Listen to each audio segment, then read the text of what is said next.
This is the audio-only version of the Unfiltered podcast.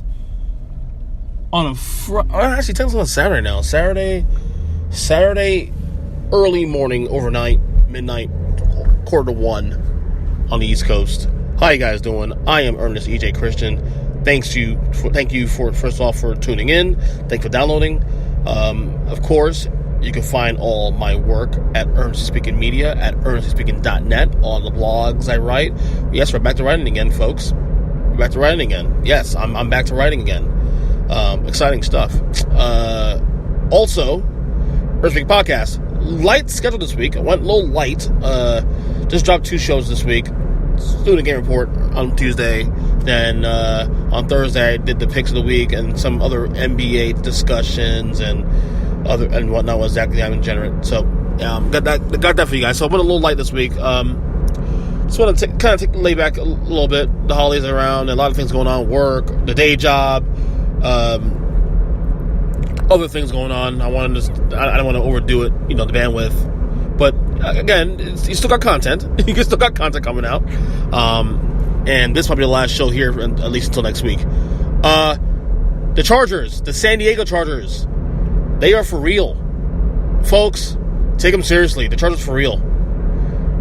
Last night's game, or Thursday night's game rather, what a comeback by Phillip Rivers. And low key, real quick, I'm kind of rooting for the Chargers to win the Super Bowl.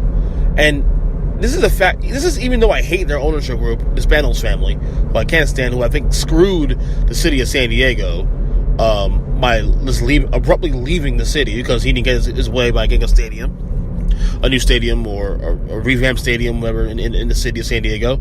But yet, I'm a really big Phillip Rivers fan. He has turned back the clock this year. This is arguably his best season as a pro. And I'll tell you, if he wins the Super Bowl this year, the 2004 quarterback class might be the greatest class of all time. I mean, if you think about it. 83 is hard to beat, but I would put 04 right there. When you consider the rings, Big Ben will have a ring. Eli has 2 rings. Big Ben has 2 rings. Rivers, if he assumes he wins it this year, he have a ring. And the narrative, like 2 quarterbacks this year, like the narrative is being rewritten now on more so. And we talk about Drew Brees earlier in the year, breaking records, and whatnot, and his Saints being in the position to actually also go to the Super Bowl. Him getting a possible second title if the Saints do their job. But Phillip Rivers, even more so, who's never been in the Super Bowl before. This is huge. So the Chargers now 10-3. They still need help now. They are still the 5 seed because the Chiefs do have the tiebreaker currently because of the division lead. The division record. But KC has to go to Seattle next week, and that's going to be a toughie. That's in Seattle. That's going to be a toughie. Meanwhile, the Chargers, still have not the woods yet. So that's important games. But I got to tell you though. Does home field advantage really matter to the Chargers really at the end of the day? When you consider the fact that where they play at, StubHub Center, which is actually a soccer stadium that only fits 30,000 people, is that really an advantage for the Chargers? Because I don't think so. I think if you're a team like the Patriots or the Chiefs, teams that draw well on the road, Patriots, Chiefs, let's say who else? The Steelers, teams that travel well on the road. There's really no home field advantage here for the Chargers. So, I don't know. I think, honestly, the only advantage the Chargers will get is, like, if they were to get the number 1 seed. Let's say Seattle loses. Let's say Seattle loses Kansas City loses to Seattle. Chargers win out. They get number 1 seed. The only advantage the Chargers do have, really, and not even an advantage, is more so the only comfort they have is the fact they get to play their games in warm weather. That's about it. At least they avoid going to Foxborough, avoid going to Kansas City, places that are cold this time of year. Other than that, there's no advantage playing at the StubHub Center. The fact that it's called StubHub Center is actually kind of wacky. I mean, again, the Chargers, and it's funny, the Chargers have still managed to be really good in spite of all the bullshit. In spite of the fact that the team is not really wanted there. Like the Rams have been the darlings of that city really for the last 2 years. No one wants the Chargers really. Come on, it's San Diego. But again, if this team continues winning into the playoffs, maybe a Super Bowl berth, maybe a Super Bowl title, I mean, that would be a shocking development. Now, to be fair, preseason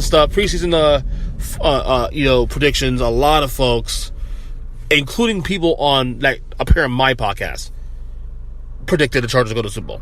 So it wasn't really a far-fetched prediction from people who thought that the Chargers would do something. A lot of folks thought the Chargers would go to the Super Bowl. I know Kyle Nash had won the Super Bowl. I believe G.W. Gross had won the Super Bowl. And I think Zach DeGenerate also had won the Super Bowl as well, too. So it's not far-fetched for the Chargers to go to the Super Bowl based on the predictions. But it's just fascinating to see how this plays out. And by the way, another thing I wanted to address, and I may actually write about this probably next week when I get a chance, when I get some time to do it. Is it fair for teams who have great... Okay, so let's say the San Diego Chargers, whatever. Let's say the Chargers end up the 5 seed, but they end up at 13-3. And you have, say, the Steelers who, let's say they lose to New England this weekend, then they win out. Or they lose New England and they lose to New Orleans next week, and then they win the final game, make the playoffs, win the division, all that. Is it fair for the Steelers to be the 4 seed and have home field advantage against the Chargers who went 13-3? I'd be up for reform. I'd be up for a little bit of a playoff reform. Like, divisions do matter in the NFL, and I'm glad that it matters, especially with the rivalries and the 2 games a year against common opponents. I'm okay with that, honestly.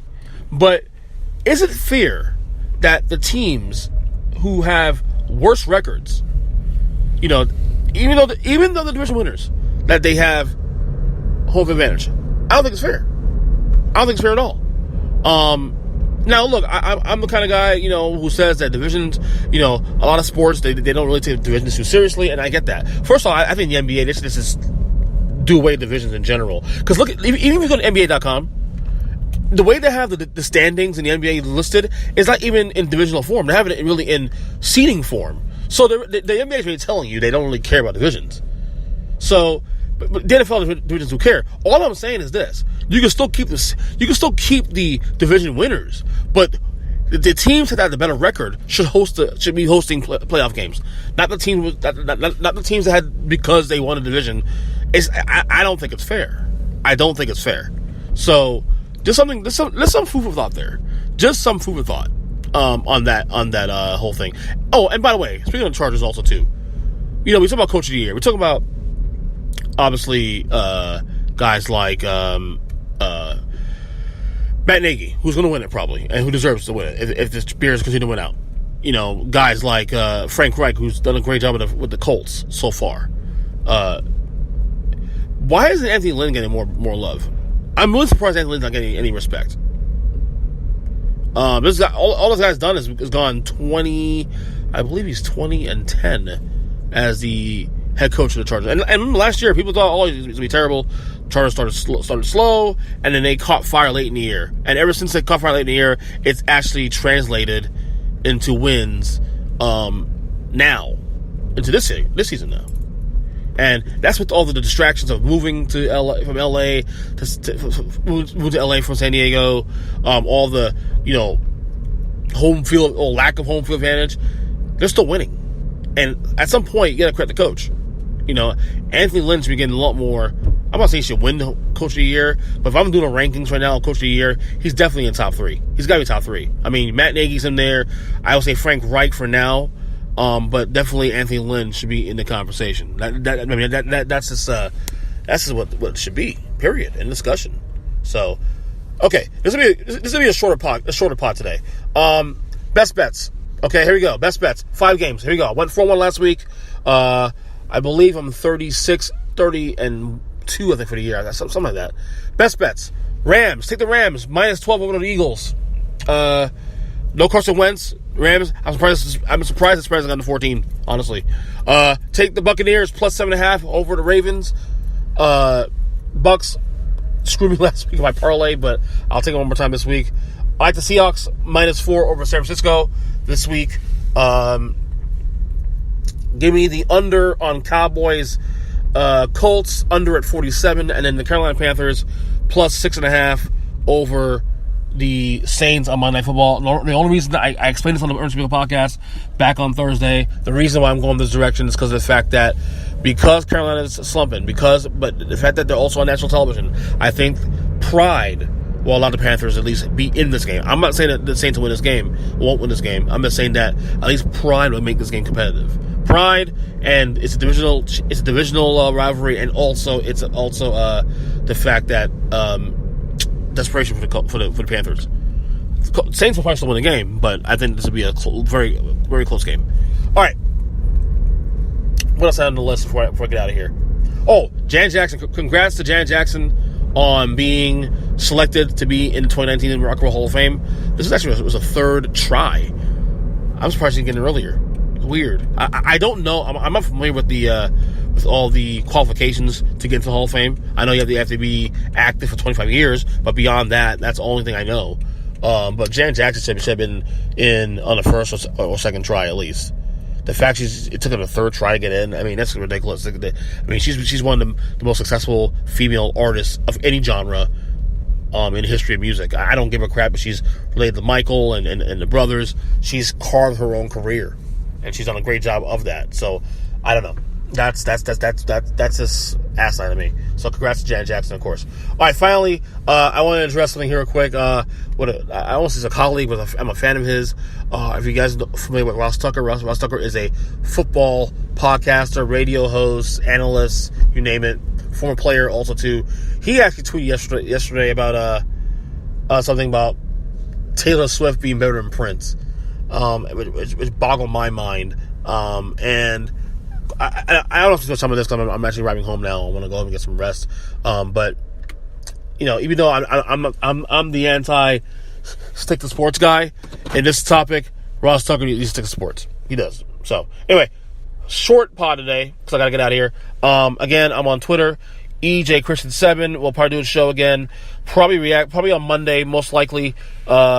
Maybe back on Periscope. We'll see what happens there. But today I decided to go audio only. So love you guys. Take care. God bless. Love you and see ya.